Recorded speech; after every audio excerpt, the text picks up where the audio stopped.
Hello बच्चों, आज अपन physics में करने वाले हैं सेकंड चैप्टर के जितने भी इम्पोर्टेंट एमसीक्यू हैं वो अपन करने वाले हैं। आज अपन का जो चैप्टर है उसका नाम है, देख लो, electric potential and capacitance. Hindi में इस चैप्टर को अपन क्या बोलते हैं? हिंदी में इस चैप्टर का नाम है विद्युत विभव। इस चैप्टर का नाम है विद्युत विभव एंड धारिता। ये चैप्टर बहुत इंपॉर्टेंट चैप्टर है, तो कम नंबर का, लेकिन इस चैप्टर से बच्चों 2 एमसीक्यू पक्के आएंगे आपके एग्जाम में। 2 ऑब्जेक्टिव क्वेश्चन पक्का पूछेगा और एक आधे नंबर का वो पूछेगा खाली जगह वाला, यानी 1.5 नंबर।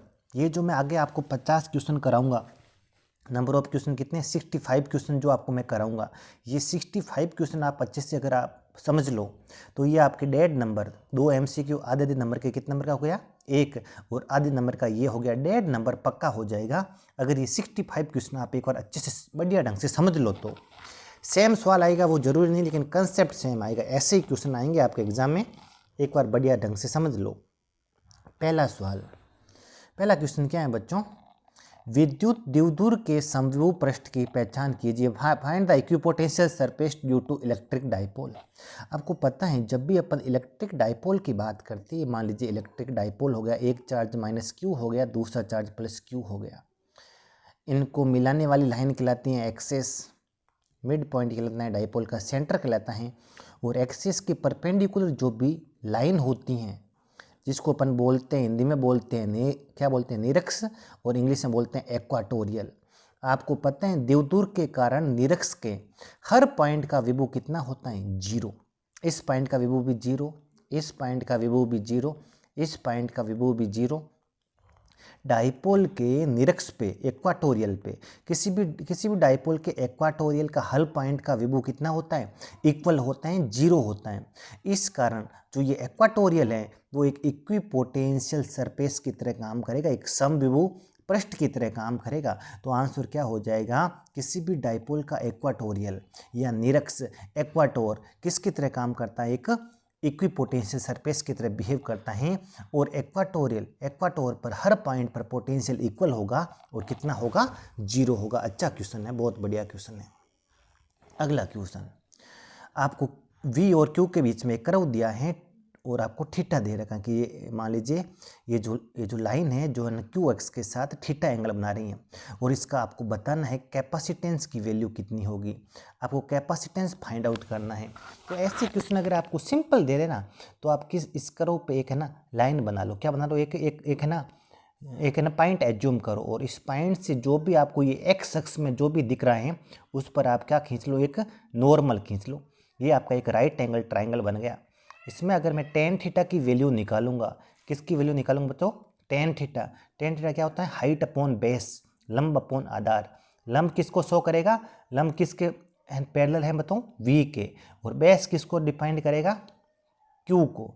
तो टेन थीटा का मान कितना आ जाएगा, height upon base V upon Q, और अपन को क्या निकालना है, कैपेसिटेंस का फॉर्मूला होता है क्यू अपॉन वी, तो इसका उल्टा करना पड़ेगा। तो कितना आंसर आ जाएगा, 1 अपॉन टेन थीटा, और 1 अपॉन टेन थीटा को अपन क्या बोलते हैं, कोट थीटा। तो आंसर कितना आ जाएगा, कोट थीटा। यही बच्चों अगर ये ग्राफ ऐसा देता, V और Q के बीच में ना देकर अगर Q और V के बीच में देता, अगर ये सिंपल सा आपको ग्राफ देता और फिर पूछता बताओ इसका कितना होगा कैपेसिटेंस, तो यहाँ C की जगह आप कितना आंसर लिखते, टेन थीटा लिखते। ये ग्राफ देगा तो C का मान आपके टेन थीटा के बराबर होगा। V और Q के बीच में ग्राफ हो तो C का मान किसके बराबर होगा, आपके कोट थीटा के बराबर होगा। और एक क्वेश्चन और बनता है, वो मैं आपको एक बार समझाता हूँ। वो क्वेश्चन है ना, ये बनता है कि, एक मिनट रुकना है, वो ऐसा कुछ क्वेश्चन बनता है बच्चों, एक मिनट। वो क्वेश्चन बनता है कि आपको ऐसी दो एक दे देगा, और आपको ये मान लीजिए 2 आपको कर्व दे देगा। कितने कर्व दे देगा बच्चों, 2 आपको कर्व दे दिया, और ऐसा बोल दिया कि ये आपका V है, ये आपका Q है, इसमें से एक कर्व मान लीजिए, ये कर्व नंबर 1 है, ये कर्व नंबर 2 है, दो अलग अलग ग्राफ हैं। ये आपका कंडक्टर 1 के लिए हैं और ये आपका कंडक्टर 2 के लिए हैं। दो अलग अलग कंडक्टर हैं जिनका कैपेसिटेंस C1 और C2 है, जिनकी धारिता C1 तथा C2 है। और पूछेगा बता C1 का मान C2 से ज़्यादा होगा या C1 C2 के बराबर होगा या C2 C1 के बराबर होगा। ऐसे ग्राफ में बच्चों आप एक ही पॉइंट याद करना, C का फॉर्मूला होता है बच्चों आपको पता है Q/V। तो जो ग्राफ Q के पास में है, याद रखना ये हिंट दे रहा हूँ, जो ग्राफ Q के पास में है उसका कैपेसिटेंस ज़्यादा होगा, जो Q से दूर है उसका कैपेसिटेंस कम होगा। इसके पीछे कंसेप्ट है लेकिन एक आपका ट्रिक है। तो इसका मतलब आंसर कितना हो जाएगा, C1 का मान C2 से क्या हो जाएगा, आपका बड़ा हो जाएगा। यही ग्राफ अगर आपको ऐसा देता, सिंपल सा, तो ग्राफ दे दिया आपको ऐसे और सिंपल सा पूछ लिया, ये आपको अगर Q दे दिया, ये आपको दे दिया V, ये आपका मेटल नंबर 1, ये आपका कंडक्टर नंबर 2, इसकी आपकी कैपेसिटेंस C2, इसकी आपकी कैपेसिटेंस यानी धारिता C2। अब पूछेगा C1 और C2 में से कौन ज़्यादा है, तो आपको यही देखना है Q के पास में कौन सा है, C2। तो सिंपल सा C2 का मान C1 से यहाँ क्या हो जाएगा, ज़्यादा हो जाएगा। ऐसे क्वेश्चन बनते हैं, आपसे होने चाहिए, आसान क्वेश्चन है। अब बच्चों ये देखो, what is the value of potential at the equatorial point of A electric dipole. Dipole के निरक्ष पर पोटेंशियल हर पॉइंट का कितना होता है, आपको पता है डाइपोल के कारण पोटेंशियल का फॉर्मूला होता है KP cos theta upon r²। For equatorial theta 90 हो जाएगा निरक्ष के लिए और पोटेंशियल कितना हो जाएगा, 0 हो जाएगा निरक्ष पे। पहली चीज़ तो बच्चों ये है ना, चारों जो बना रखे हैं ना इक्विपोटेंशियल सरफेस, ये वाली इक्विपोटेंशियल सरफेस, ये वाली किसके कारण है आपको पता होना चाहिए। ये वाली इक्विपोटेंशियल सरफेस हैं पॉइंट चार्ज की वजह से, आपको बनानी आनी चाहिए।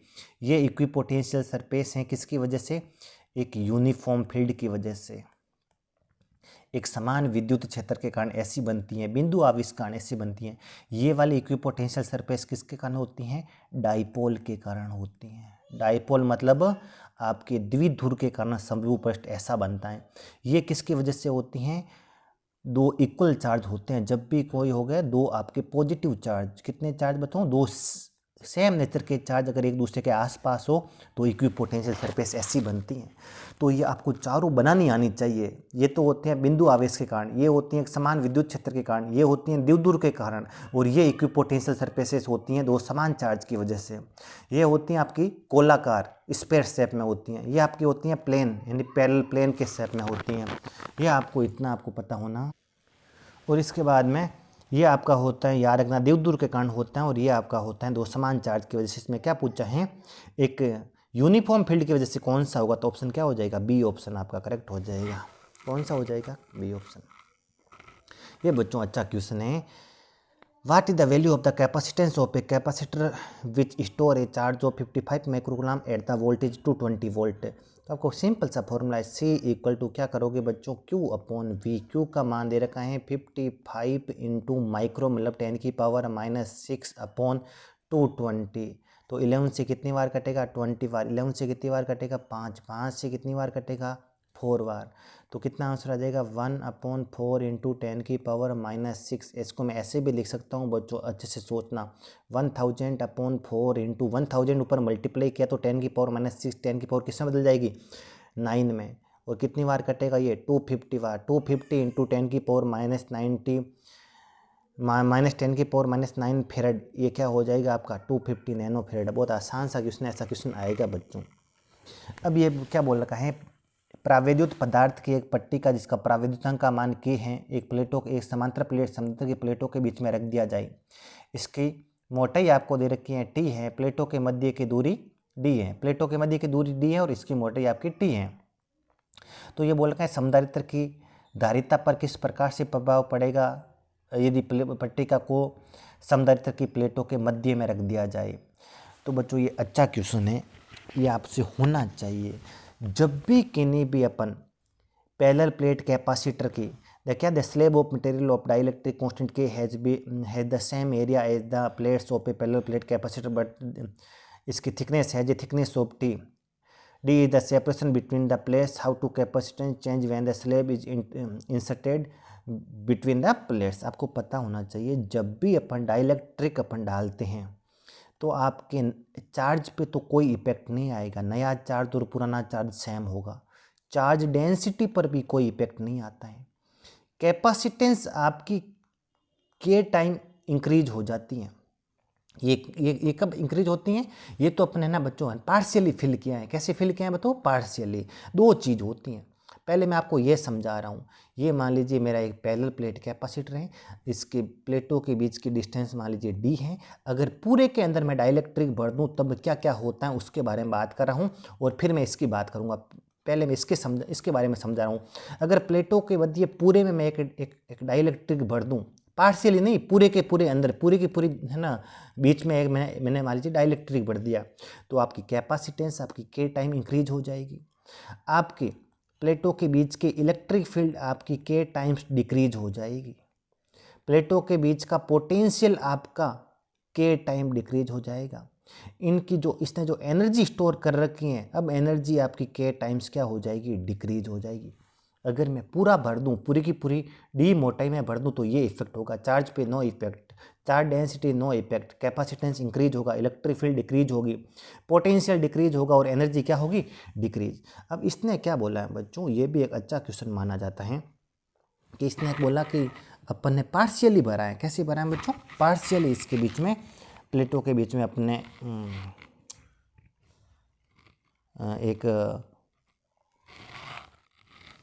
अपने मान लीजिए अपना सुनना सवाल क्या है। ये अपना एक हो गया पैरेलल प्लेट कैपेसिटर। इसके मध्य बच्चों कंप्लीटली नहीं भरा हुआ है, ओनली क्या भरा हुआ है? पार्शियली। एक मिनट रुकना बच्चों, ठीक है।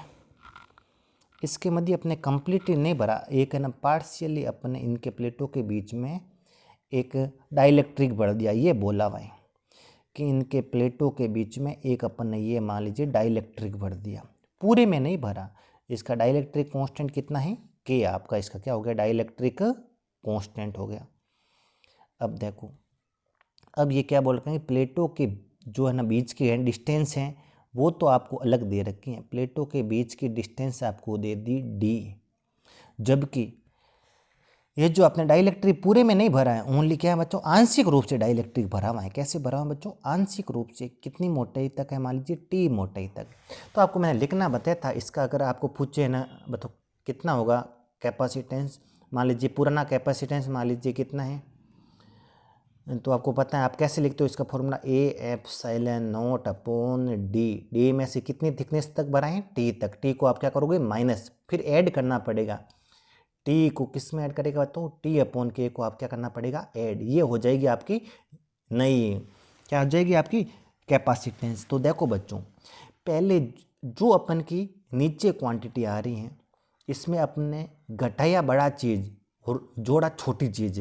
वापिस सुनना बच्चों, मान लीजिए डी का मान है 5 सेंटीमीटर, टी का मान है 1 सेंटीमीटर, तो अपन ने माइनस तो कितना किया? 1। मान लीजिए डाइलेक्ट्रिक कांस्टेंट की वैल्यू 2 है, तो कुल मिला के अपन ने ऐड किया छोटी संख्या, माइनस किया, तो नीचे वाली जो क्वांटिटी होगी वो क्या होगी बच्चों? डिक्रीज होगी। ये नीचे वाला जो इसका दिख रहा है, डेनोमीटर दिख रहा है, वो डिक्रीज होगा। तो ये नीचे वाला जो इसका हर डिक्रीज होगा तो सी डैश अपने आप क्या हो जाएगा? इंक्रीज होगा। और मैं ये नहीं कहूँगा है ना के टाइम्स इंक्रीज होगा, यहाँ पर के टाइम्स इंक्रीज नहीं होगा। अगर पूरा भरा हुआ है तब तो आपका नया कैपेसिटेंस पुराने का कितने टाइम्स हो जाता है? आपका के टाइम्स हो जाता है। अगर पूरा ना भर के अपन पार्शियली भरते हैं तो नया सी डैश का फॉर्मूला ये होता है A/0 upon D minus T plus T upon के। डी में से आपने कितनी लेंथ तक आपने ये है ना डाइलेक्ट्रिक भरा, उसको क्या करो? माइनस, और उसको ऐड करो, लेकिन उसके डाइलेक्ट्रिक कांस्टेंट से डिवाइड करके। तो ये कुल मिला के अपन के नीचे वाला जो दिख रहा है, ये आपका डेनोमीटर दिख रहा है, आपका क्या होगा? डिक्रीज होगा, और आपका कैपेसिटेंस क्या हो जाएगा? इंक्रीज हो जाएगा। तो बहुत अच्छा क्वेश्चन है ये भी। तो आंसर क्या होगा बच्चों? कैपेसिटेंस इंक्रीज हो जाएगी। आपको पता है पॉइंट चार्ज के कारण इलेक्ट्रिक पोटेंशियल क्या होता है? V = KQ upon R। तो R के साथ V डिक्रीज होगा, तो ऑप्शन कौन सा हो जाएगा? ए ऑप्शन हो जाएगा। बहुत आसान क्वेश्चन है। अगला ये अपन पूछ चुके हैं, ये क्या बोल रखा है? एक बिंदु आवेश पॉइंट चार्ज के वजह से कौन सा ऑप्शन हो जाएगा? ए ऑप्शन हो जाएगा। अगला क्वेश्चन, अपन को पता है कि किसी भी किसी भी पैरेलल प्लेट कैपेसिटर के अंदर एनर्जी कितनी होती है, हाफ CV²। इसको अपन क्या लिख सकते हैं, हाफ QV, या क्या लिख सकते हैं, Q²/2C। और एक फॉर्मूला और आता है, आपने याद होगा, हाफ ε0E²। ये एनर्जी डेंसिटी इंटू इसका वॉल्यूम A इंटू कितना होगा, D। ये भी फॉर्मूला होता है। तो ये भी करेक्ट, ये भी करेक्ट, ये भी करेक्ट, तो क्या हो जाएगा, ऑल ऑफ द अबव। अगला question, the direction of the electric field is always on the equipotential surface. आपको पता है इक्विपोटेंशियल सरफेस और इलेक्ट्रिक फील्ड हमेशा इक्विपोटेंशियल सरफेस से क्या होती हैं, परपेंडिकुलर होती हैं। समविभव पृष्ठ के हमेशा क्या होती हैं, लंबवत होती हैं। विद्युत क्षेत्र की दिशा हमेशा समविभव पृष्ठ के क्या होती हैं, लंबवत, तो क्या हो जाएगी, परपेंडिकुलर। अगला क्वेश्चन, इलेक्ट्रिक फील्ड के अंदर अगर एक बार मैंने चार्ज को इस पाथ से लेके गया, एक बार सेकंड वाले पाथ से लेके गया, एक बार तीसरे वाले पाथ से लेके गया, मान लीजिए इसमें मेरे को वर्क डन करना पड़ा टोटल W1, इसमें वर्क डन करना पड़ा W2 और इसमें वर्क डन करना पड़ा W3। तो आपको पता होना चाहिए कि इलेक्ट्रिक फोर्स एक आपका कंजर्वेटिव फोर्स होता है, यानी विद्युत बल एक ऐसा बल होता है, संरक्षी बल होता है। और संरक्षी बलों के क्षेत्र में इलेक्ट्रिक फील्ड एक कंजर्वेटिव फील्ड होती है, संरक्षी क्षेत्र होता है। और अगर कंजर्वेटिव फील्ड में चार्ज को एक पॉइंट से दूसरे पॉइंट तक ले जाने में क्या गया, वर्क डन कभी भी पाथ पे डिपेंड नहीं करता है। तीनों पाथ में क्या गया, वर्क डन क्या होगा, इक्वल होगा। तीनों पाथ का वर्क डन इक्वल होगा। बहुत अच्छा क्वेश्चन है। वो पूछेगा इलेक्ट्रिक फोर्स कैसा फोर्स है, कंजर्वेटिव फोर्स। इलेक्ट्रिक फील्ड कैसी फील्ड है, कंजर्वेटिव फील्ड। और कंजर्वेटिव फील्ड का वर्क डन कभी भी पाथ पे डिपेंड नहीं करता है। तो आप इलेक्ट्रिक फील्ड में कभी भी चार्ज को एक पॉइंट से दूसरे पॉइंट तक लेके जाओगे तो आपको वर्क डन इक्वल ही करना पड़ेगा। अगला क्वेश्चन बहुत आसान है। देखो बच्चों, कितने हैं ये आपके 3 कैपेसिटर हैं जिनकी कैपेसिटेंस की वैल्यू आपको दे दी है, आपके पैरेलल में कनेक्टेड हैं। तो आपको पता है पैरेलल में कनेक्टेड होता है, इक्विवेलेंट का फॉर्मूला होता है C1 + C2 + C3। तो कितना आ जाएगा, 9 पिकोफैरड। ऑप्शन कौन सा हो जाएगा, 9 पिकोफैरड। अब अगला सवाल, अब ये पूछ रखा है, what is the net electric field at outer region in a parallel plate capacitor. आपको पता है ये कोई भी एक मान लीजिए पैरेलल प्लेट कैपेसिटर है, ये आपकी पॉजिटिव प्लेट या आपकी नेगेटिव प्लेट। इसके अंदर तो इलेक्ट्रिक फील्ड की वैल्यू यूनिफॉर्म होती है और कितनी होती है, σ/ε0। इसके आउटर रीजन में इलेक्ट्रिक फील्ड हमेशा कितनी होती हैं, 0 होती हैं। याद रखना, समदरित्र के बाह्य क्षेत्र में विद्युत क्षेत्र कितना होता है, 0। अंदर कितना होता है, σ/ε0। तो आउटर रीजन का पूछा कितना हो जाएगा, 0 हो जाएगा आपका। अगला, ये बच्चों बहुत इंपॉर्टेंट है। क्या है बच्चों, किसी स्थान को स्थिर विद्युत क्षेत्र से मुक्त करने की परिघटना का नाम x है, तो x का मान बताओ। x is the phenomenon of making a region free from electric field intensity. आपको ये, आप जब आप पढ़ते हो मेटल तो आपने पढ़ा होगा, किसी मेटल के अंदर, किसी भी धातु के अंदर अगर अपन एक चार्ज लेस कैविटी बना दे, यानी एक अपन क्या बना दे, कोठर बना दे जिसके अंदर कोई आपका चार्ज नहीं है, किसी भी कंडक्टर के अंदर एक चार्जलेस कैविटी होगी, एक आवेश रहित एक कोटर होगा, तो उस कोटर के अंदर इलेक्ट्रिक फील्ड हमेशा कितना होगा, 0। और वो हमेशा इलेक्ट्रिक फील्ड क्या रहेगा, सेफ रहेगा। वो ये अंदर वाला रीजन, जो कोटर वाला रीजन है, जो आपका ये अंदर वाला है ना कैविटी है, ये हमेशा इलेक्ट्रिक फील्ड से फ्री रहेगा। और इस पूरे प्रोसेस को बोलते हैं इलेक्ट्रोस्टैटिक शील्डिंग बोलते हैं। और हिंदी में इसको बोलते हैं स्तर वैद्युत परिरक्षण। क्या बोलते हैं हिंदी में, स्तर वैद्युत परिरक्षण। और इंग्लिश में क्या बोलते हैं, इंग्लिश में बोलते हैं इलेक्ट्रोस्टैटिक शील्डिंग बोलते हैं। अगला क्वेश्चन भी इंपॉर्टेंट है, एक ऐसा क्षेत्र जहाँ पर विद्युत क्षेत्र की तीव्रता का मान 0 है तो विभव में परिवर्तन ज्ञात करो। क्या इलेक्ट्रिक फील्ड इंटेंसिटी, एक रीजन जिसमें इलेक्ट्रिक फील्ड इंटेंसिटी कितनी है, 0, तो आपको बताना है पोटेंशियल डिस्टेंस के साथ किस प्रकार से वेरी होगा। आपको पता है इलेक्ट्रिक फील्ड और पोटेंशियल में रिलेशन होता है E = -dV/dr। अगर इलेक्ट्रिक फील्ड 0 है तो पोटेंशियल का डिस्टेंस के साथ अवकलन या डिफ्रेंसिएशन कितना हो जाएगा, 0। और किसी का डिफ्रेंसिएशन कब 0 होता है, जब वो चीज़ क्या होनी चाहिए, कांस्टेंट होनी चाहिए। तो V हमेशा क्या रहेगा बच्चों, कांस्टेंट। ये आपको देखने को कहाँ मिलता है, मेटल के अंदर। किसी भी मेटल के अंदर, किसी भी धातु के अंदर, किसी भी कंडक्टर के अंदर, चालक के अंदर इलेक्ट्रिक फील्ड हमेशा कितनी होती हैं, 0। इस वजह से मेटल के अंदर V हमेशा क्या रहेगा, कांस्टेंट। V हमेशा क्या रहेगा बच्चों, कांस्टेंट। ये एक अच्छा सवाल है। क्या है, what is the ratio of polarization vector. वास्तव में इसका नाम है पोलराइजेशन वेक्टर। ध्रुवण सदिश और ε0 का रेशियो किसके इक्वल होता है। तो ये आपको याद होना चाहिए, आपने कभी पढ़ा होगा P = एप्सिलॉन नॉट इंटू काई ई। जब आपने पढ़ा होगा सेकंड चैप्टर में पोलराइजेशन, तो आपको क्या पूछ रखा है, इस P को बोलते हैं पोलराइजेशन वेक्टर बोलते हैं। कौन सा वेक्टर बोलते हैं? Polarization vector. तो P/ε0 का रेशियो किसके इक्वल होगा? काई ई के। और इस काई ई इसकी कोई यूनिट तो होती नहीं है, और इसको अपन क्या बोलते हैं? प्राविद्युत प्रवृत्ति बोलते हैं, डाई इलेक्ट्रिक सस्केबिलिटी बोलते हैं। तो ये आसान सवाल है, हो जाएगा। P/ε0, पहली चीज़ इस काई ई का है ना कोई यूनिट नहीं होती है, इसकी वैल्यू ओनली और ओनली किस पे डिपेंड करती हैं? मीडियम पे डिपेंड करती हैं।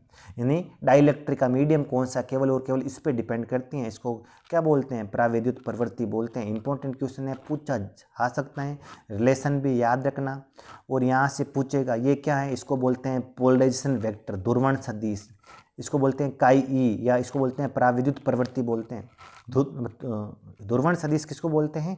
किसी भी पदार्थ के एकांक आयतन में उत्पन्न विद्युत द्विध्रुव आघूर्ण को क्या बोलते हैं? ध्रुवण सदिश। क्या बोलते हैं? डाइपोल मोमेंट पर यूनिट वॉल्यूम।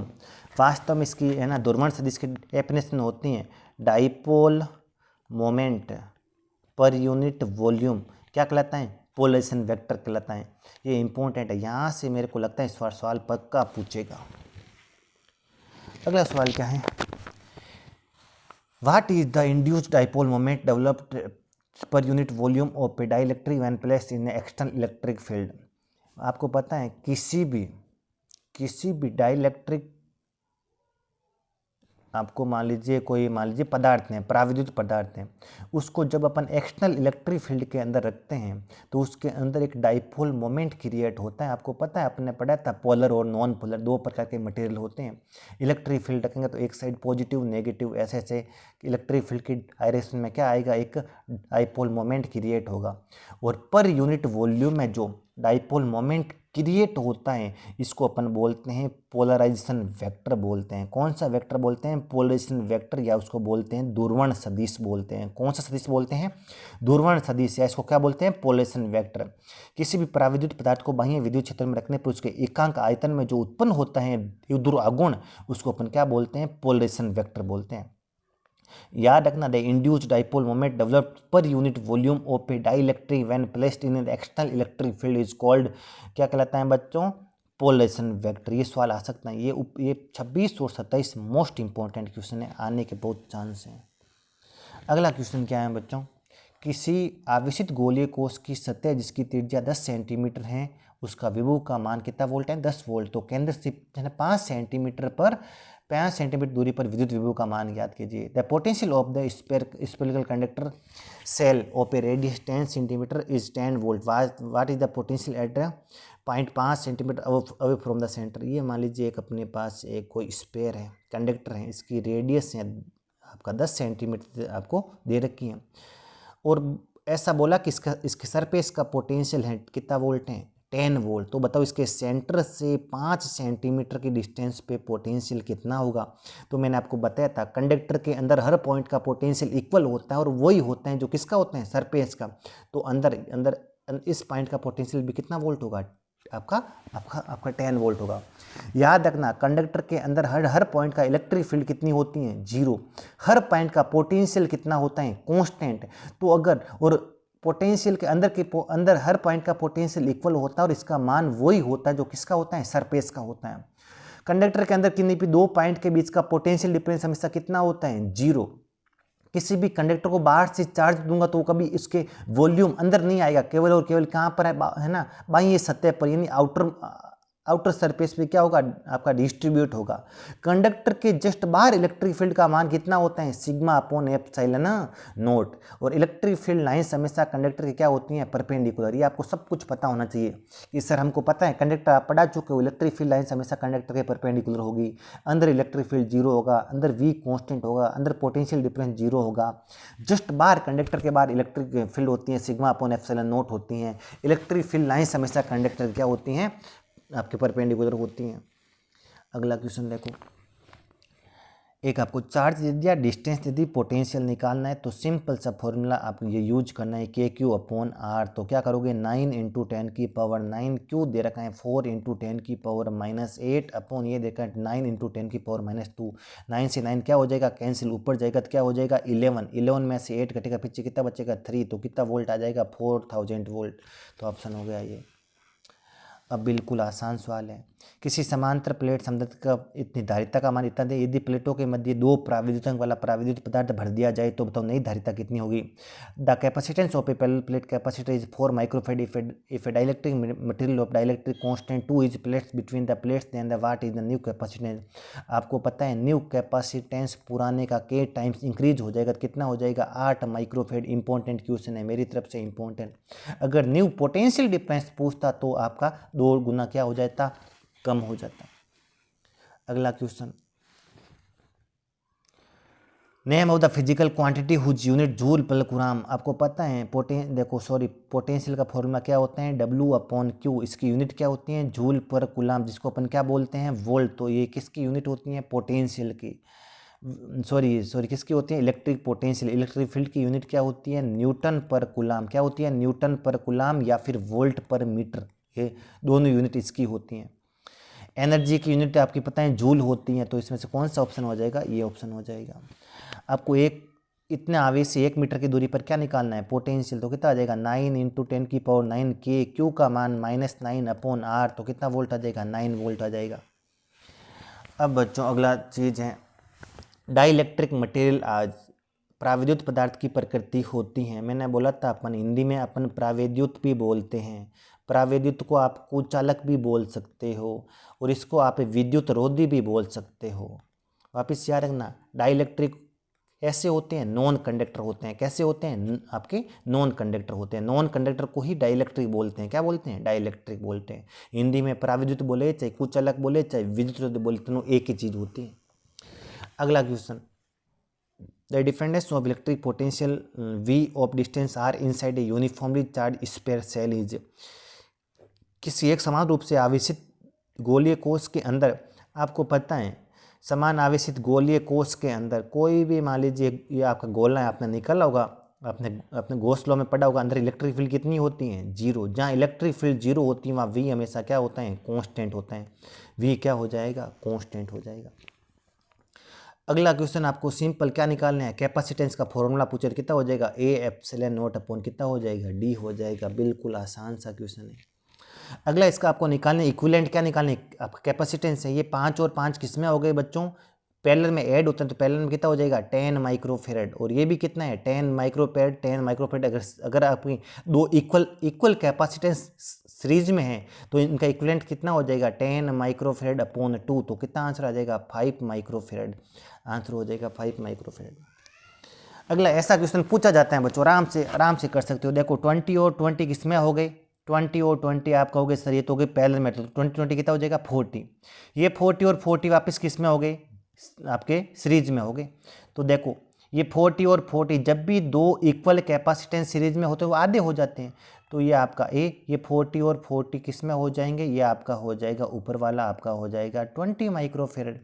ये 40 और 40 फिर से दो आपके सीरीज में हो गए, तो ये भी वापस किस में हो जाएगा 20, और ये 20 और 20 फिर से किस में आ गए पैरेलल में, तो फिर से ऐड होकर कितना हो जाएगा 40 माइक्रोफेरेड।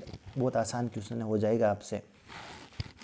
अगला सवाल, विद्युत क्षेत्र समव्यू पृष्ठ के हमेशा क्या होता है लंबवत होता है। Electric field is always perpendicular to the equipotential surface.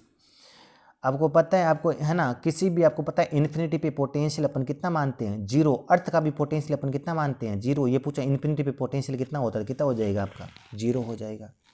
अगला आपको पूछा इलेक्ट्रिक फील्ड और पोटेंशियल में क्या रिलेशन होता है, यही तो होता है E = dV अपॉन dr, यानी इलेक्ट्रिक फील्ड की डायरेक्शन उस साइड होगी जिधर पोटेंशियल ड्रॉप क्या होगा मैक्सिमम होगा, पोटेंशियल ड्रॉप मैक्सिमम होगा। अगला सवाल पूछा है कि what is the dielectric strength of air. Air की डाइलेक्ट्रिक स्ट्रेंथ होती है 3 × 10⁶ होती है, इंपॉर्टेंट है। डाइलेक्ट्रिक स्ट्रेंथ मैंने पिछले चैप्टर में बताया था, यानी किसी भी डाइलेक्ट्रिक मीडियम द्वारा बिना ब्रेकडाउन हुए, बिना भंजन हुए किस लिमिट तक वो इलेक्ट्रिक फील्ड को होल्ड कर सकता है बिना भंजन हुए, बिना टूटे, वो मीडियम एक लिमिट तक इलेक्ट्रिक फील्ड को होल्ड कर सकता है, उसी लिमिट को अपन क्या बोलते हैं, डाई इलेक्ट्रिक स्ट्रेंथ। यानी कोई भी पराविद्युत माध्यम बिना टूटे, बिना भंजन हुए किस हद तक, किस लिमिट तक विद्युत क्षेत्र को सहन कर सकता है, उसी लिमिट को अपन क्या बोलते हैं, डाई इलेक्ट्रिक कॉन्स्टेंट बोलते हैं। आपको इक्विपोटेंशियल सरफेस की क्या बतानी है, आपको शेप बतानी है, किसके कारण आपको है ना, पॉइंट चार्ज की कैसी होती हैं, स्फेरिकल होती हैं। बहुत आसान सा हो जाएगा। 6 माइक्रोफेड के 3 कैपेसिटर आपके किस में है, आपके पैरेलल में, तो सीधा कितना हो जाएगा, सी इक्विवेलेंट C1 + C2 + C3 18 हो जाएगा। 6 इक्विवेलेंट के किस में, आपकी सीरीज में है, सीरीज में 3, सीरीज में होता तो कितने हैं, 6 के कितने 3, तो 6/3 कितना आंसर आ जाएगा, 2 माइक्रोफेड आंसर आ जाएगा। अगला, किसी भी समविभव पृष्ठ पर एक, ये मान लीजिए समविभव पृष्ठ पर एक पॉइंट से दूसरे पॉइंट तक, किसी भी इक्विपोटेंशियल सरफेस पे एक पॉइंट से दूसरे पॉइंट तक चार्ज को ले जाने में क्या गया, वर्कडन हमेशा कितना होता है, आपका 0 होता है। ये आपने मैंने लिखी थी प्रॉपर्टीज ऑफ इक्विपोटेंशियल सरफेस। किसी भी इक्विपोटेंशियल सरफेस पे एक पॉइंट से दूसरे पॉइंट तक ले जाने में क्या गया, वर्कडन ऑलवेज कितना होता है, 0 होता है। अगला चीज, एक द्विध्रुव एक समान विद्युत क्षेत्र में थीटा कोण पे रखा, इसकी स्थिति ऊर्जा न्यूनतम है, तो थीटा कितना होना चाहिए, the electric dipole when place in a uniform electric field at the angle theta minimum potential energy है। तो बताओ, आपको पता है पोटेंशियल एनर्जी का फॉर्मूला होता है -PE cos theta. Minimum energy कब होगी, जब थीटा कितना डिग्री हो, 0, उस टाइम पोटेंशियल एनर्जी कितनी होगी, नेगेटिव। नेगेटिव मतलब मिनिमम।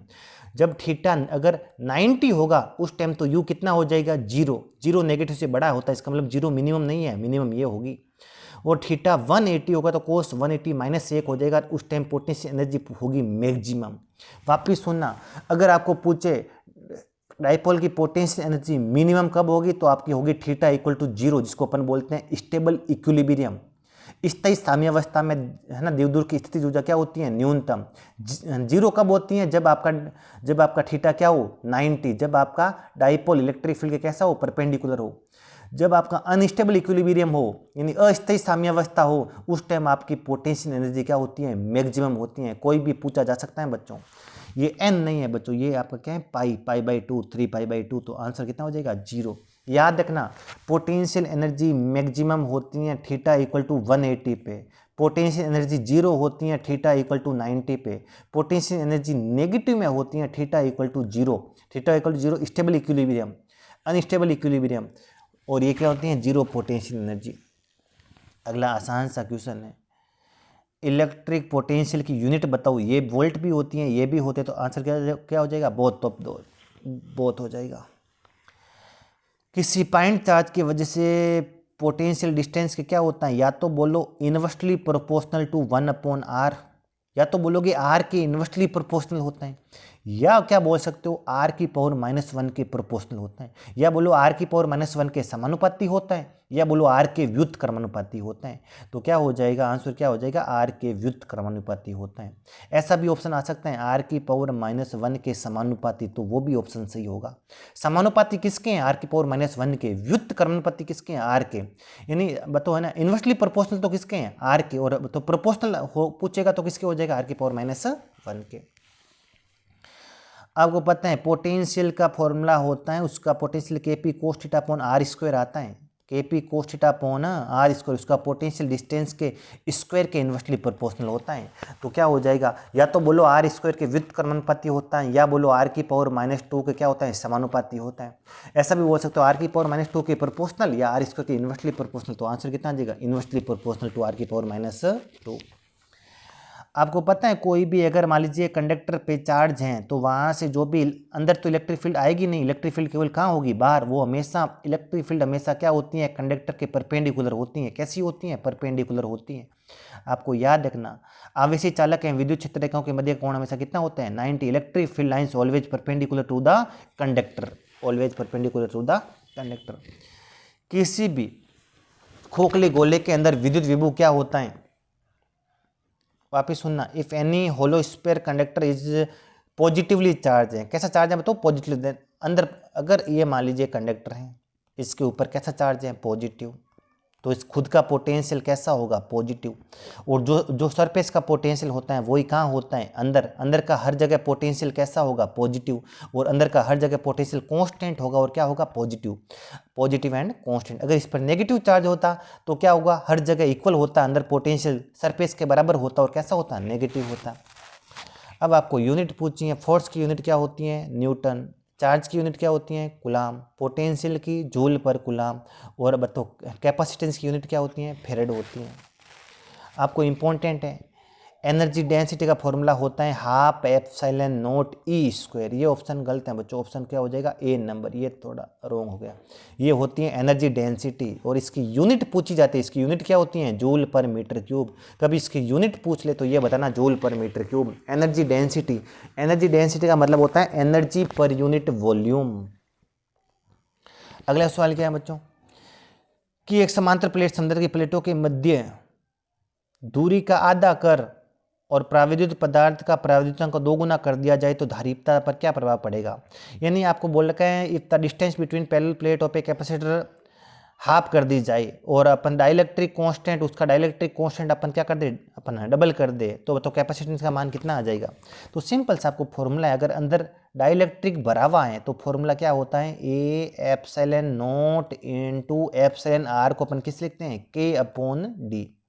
तो वापिस सुनना, डिस्टेंस आधा कर दी, ये d/2 कर दिया। डाइलेक्ट्रिक कांस्टेंट को कितना कर दिया, डबल कर दिया, तो 2 ऊपर चला जाएगा तो बताओ नई कैपेसिटेंस पुराने के कितने टाइम्स हो जाएगी, 4 टाइम इंक्रीज हो जाएगी। अच्छा क्वेश्चन है ये बच्चों, बहुत अच्छा क्वेश्चन है, बहुत मोस्ट इंपॉर्टेंट मतलब मोस्ट इंपॉर्टेंट। 54 नंबर क्वेश्चन क्या बोल रखा है, डाइलेक्ट्रिक कांस्टेंट को डबल कर दिया, डिस्टेंस आधी कर दी, प्लेटों के बीच की डिस्टेंस आधी कर दी तो d/2, डाइलेक्ट्रिक कांस्टेंट के को 2 कर दिया तो 2 ऊपर जाएगा, 2 × 2 कितने टाइम्स इंक्रीज हो जाएगा, 4 टाइम्स इंक्रीज हो जाएगा। बहुत अच्छा क्वेश्चन है। अब क्या, when a dielectric slab is introduce between plates of को क्या हो जाएगा, पैरेलल प्लेट कैपेसिटर, तो इफेक्ट क्या आएगा, विभव बढ़ेगा, पोटेंशियल इंक्रीज होगा, नहीं, आपको पता है पोटेंशियल के टाइम्स डिक्रीज होता है। इलेक्ट्रिक फील्ड डिक्रीज होगी, बिल्कुल, कितने टाइम्स डिक्रीज होगी, इंक्रीज। चार्ज बढ़ेगा, नहीं, चार्ज पे नो इफेक्ट, कोई इफेक्ट नहीं पड़ेगा।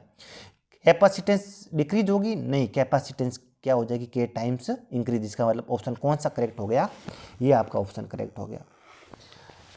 आपको पता है डाइलेक्ट्रिक कांस्टेंट आपका जो वैक्यूम का डाइलेक्ट्रिक कांस्टेंट, इसको एप्सिलॉन आर से भी लिखते हैं और किससे लिखते हैं, के। एयर का कितना माना जाता है बच्चों, 1। कितना माना जाता है डाइलेक्ट्रिक कांस्टेंट, 1 माना जाता है। कंडक्टर का डाइलेक्ट्रिक कांस्टेंट हमेशा इन्फिनिटी, एप्सिलॉन आर से लिखो या आप के से लिखो, एक ही चीज है। कंडक्टर का कितना माना जाता है, इन्फिनिटी मानी जाती है। किसी भी पैरेलल प्लेट कैपेसिटर का मैं अगर मान लीजिए वोल्टेज आपको डबल कर दूं, क्या कर दूं, वोल्टेज डबल कर दूं, तो आपको पता है सी का फॉर्मूला क्या होता है, Q/V। अगर वोल्टेज डबल करोगे तो उसका चार्ज डबल हो जाएगा लेकिन कैपेसिटेंस पे कोई इफेक्ट नहीं होगा, तो सी रिमेन्स रैम, लेकिन आपका चार्ज क्या हो जाएगा, डबल।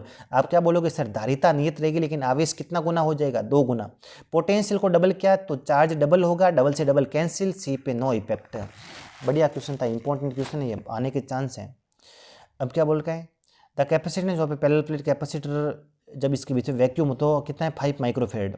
अब इतने की स्लेब इंट्रोड्यूस मैंने, आप मान लीजिए प्लेटों के बीच में एक स्लेब इंट्रोड्यूस करवा दी, कितने की है, डाइलेक्ट्रिक कांस्टेंट कितना है, 1.5। तो अब बताओ कितनी होगी, आपको पता है कितने टाइम्स इंक्रीज हो जाता है, जब 1.5 की स्लेब इंक्रीज कराऊँ तो 1.5 टाइम इंक्रीज हो जाएगा, तो कितना हो जाएगा, 7.5 माइक्रोफेड आंसर आ जाएगा। आसान सा क्वेश्चन है ये, क्वेश्चन भी बढ़िया क्वेश्चन है। आपको ए और बी के बीच में 3 आपको कैपेसिटर दे दिए है और पूछा इक्विवेलेंट बताओ, तो आपको पता है ये पॉइंट अगर ए है तो ये पॉइंट भी क्या होगा, ए, ये बी है तो ये भी क्या होगा, बी। तो देखो ये भी ए और बी के बीच में, ये भी ए और बी के बीच में, ये भी ए और बी के, इसका मतलब ये आपका डायग्राम ऐसा बना हुआ है, तीनों ए और बी के, आपको केवल कन्फ्यूज करने के लिए ऐसा दिया हुआ है।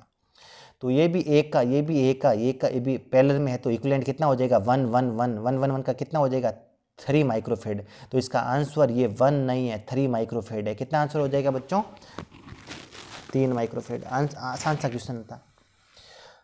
अब क्या बोल रखा है, a parallel plate capacitor has a uniform electric field E in the space between the plates if the distance between the plates D and the area of plates A energy store. आपको पता है energy density का formula होता है half epsilon not E square. ये तो होती है एनर्जी एकांक आयतन में। अगर मेरे को टोटल एनर्जी चाहिए तो आपको किस बताओ है वॉल्यूम से क्या करना पड़ेगा, मल्टीप्लाई। और वॉल्यूम कितना होता है ए इंटू डी। तो बताओ ये ऑप्शन किस में आ रहा है, इसमें। तो ऑप्शन कितना आ जाएगा, ये बहुत बढ़िया क्वेश्चन था। आपको पूछेगा बता किस पॉइंट का पोटेंशियल सबसे ज़्यादा है, किस पॉइंट का पोटेंशियल सबसे कम है। आपको पता है इलेक्ट्रिक फील्ड हमेशा हाई पोटेंशियल से लो पोटेंशियल आती है। तो सबसे हाईएस्ट पोटेंशियल कौन से पॉइंट का होगा, बी। सबसे कम किसका हो जाएगा, ए का हो जाएगा। अगला क्वेश्चन देखो, एक बार ट्राई करना। क्या लिखा है, in certain region space with volume 0.2 metre cube the electric potential is find to the 5 volt throughout the magnitude of electric field is this region is. अंतरिक्ष में 0.2 मीटर क्यूब आयतन के किसी निश्चित क्षेत्र में विद्युत विभव का मान इतना है। विद्युत विभव देखो हर स्थान पर विद्युत विभव का मान कितना है, 5 वोल्ट है। तो विद्युत क्षेत्र का मान बताओ।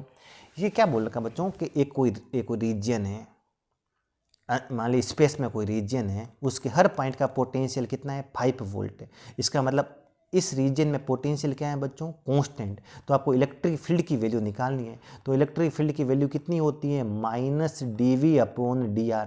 अगर इस क्षेत्र का हर पॉइंट का पोटेंशियल कांस्टेंट है तो कांस्टेंट का तो अवकलन कितना हो जाएगा, डिफरेंशिएशन कितना हो जाएगा, 0। तो अगर किसी रीजन का हर पॉइंट का पोटेंशियल कांस्टेंट है तो वह इलेक्ट्रिक फील्ड कितनी हो जाएगी, 0। बहुत अच्छा क्वेश्चन है, इंपॉर्टेंट क्वेश्चन है, नीट में आया हुआ है। अच्छा क्वेश्चन कैसे हुआ, इसने बोला कि एक रीजन है उसके हर पॉइंट का पोटेंशियल इक्वल है। तो बताओ उस रीजन में हर पॉइंट पे इलेक्ट्रिक फील्ड कितना हो जाएगा, आपका 0 हो जाएगा।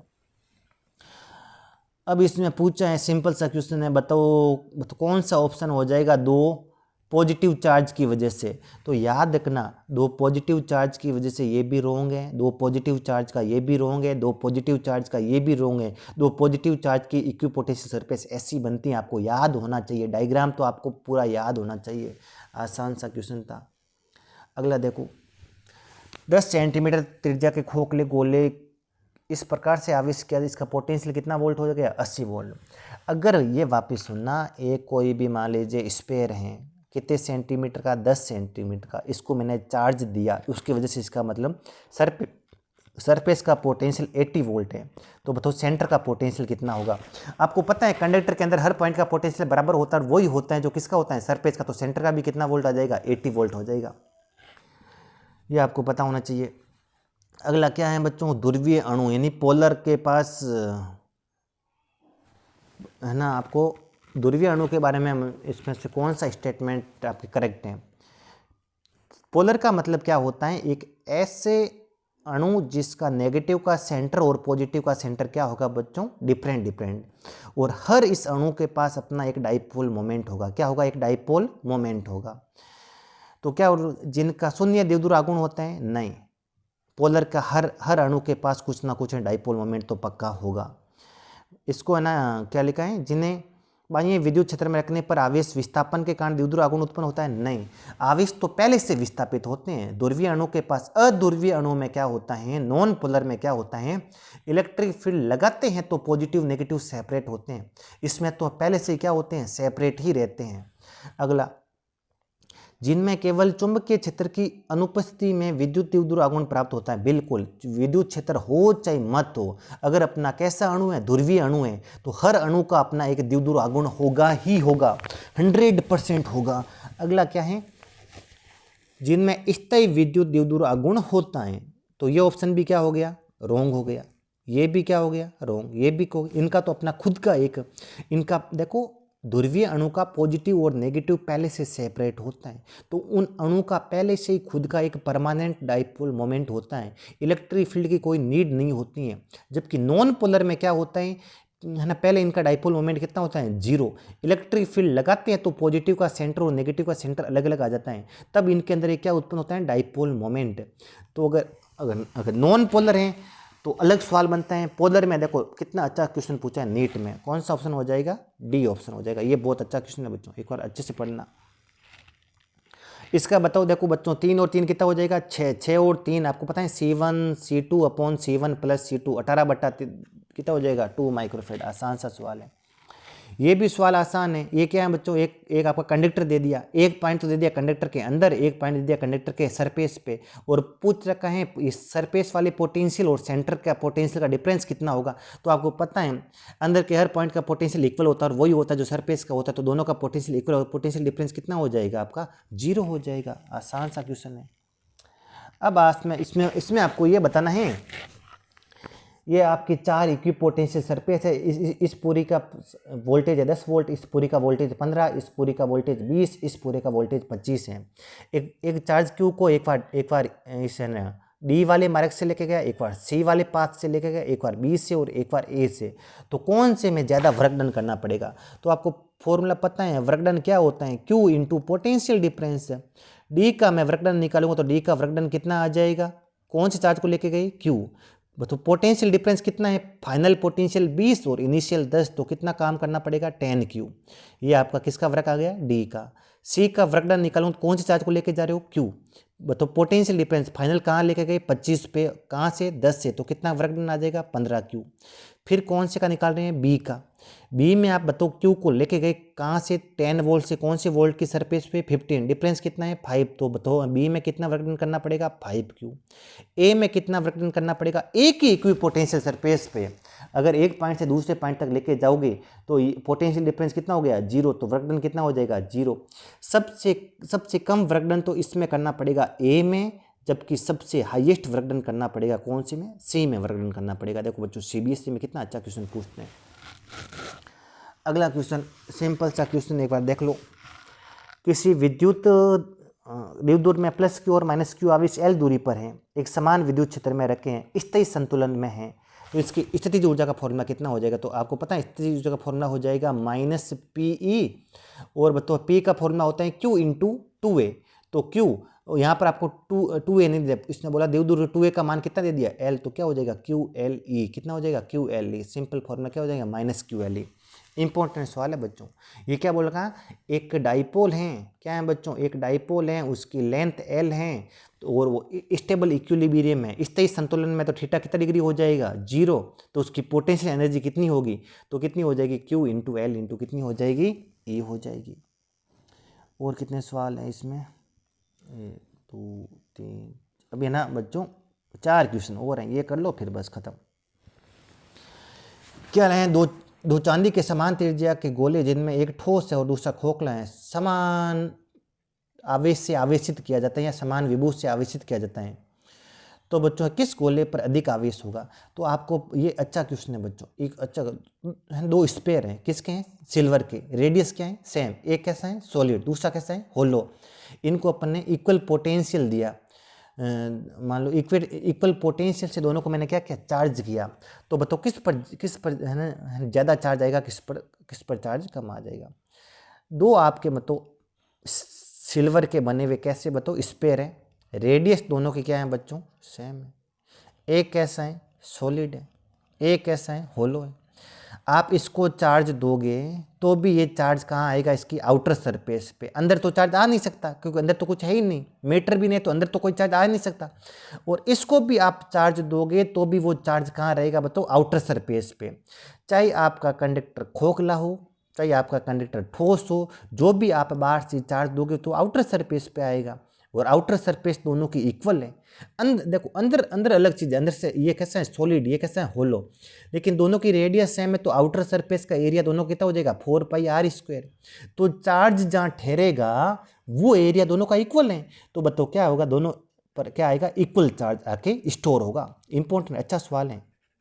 सवाल पूछेगा, एक होलो और एक सॉलिड, एक खोखला और एक ठोस गोला है, इसको भी मैंने विभव v दे दिया, इसको भी विभव मैंने कितना दे दिया, v। तो बताओ कौन से पे ज़्यादा चार्ज स्टोर होगा, दोनों पे इक्वल चार्ज स्टोर होगा, क्योंकि अंदर सॉलिड का में कुछ फायदा नहीं है, अंदर तो चार्ज आना है नहीं, चाहे खोखला हो चाहे आपका सॉलिड हो, चार्ज रहेगा बाहर, रेडियस इक्वल है, तो आपका सरफेस एरिया इक्वल है, सरफेस एरिया इक्वल है, तो आप पोटेंशियल इक्वल दोगे तो इक्वल चार्ज स्टोर करेगा दोनों।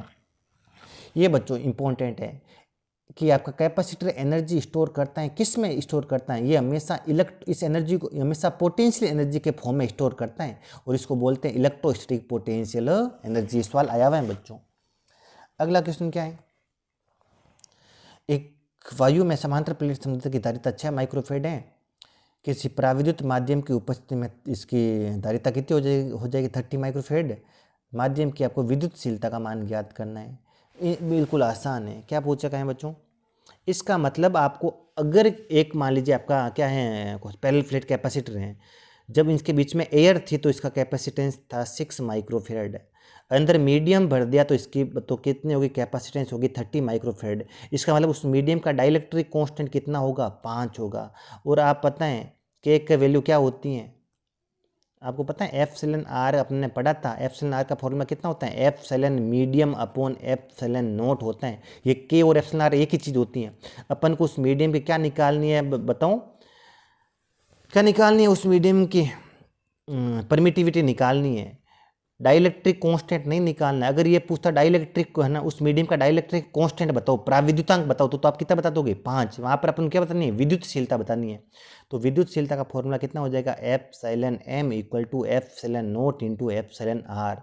तो 5 इंटू आपको पता है इसका मान होता है लगभग 8.8 इंटू 10 की पावर कितना होता है -12 के करीब होता है।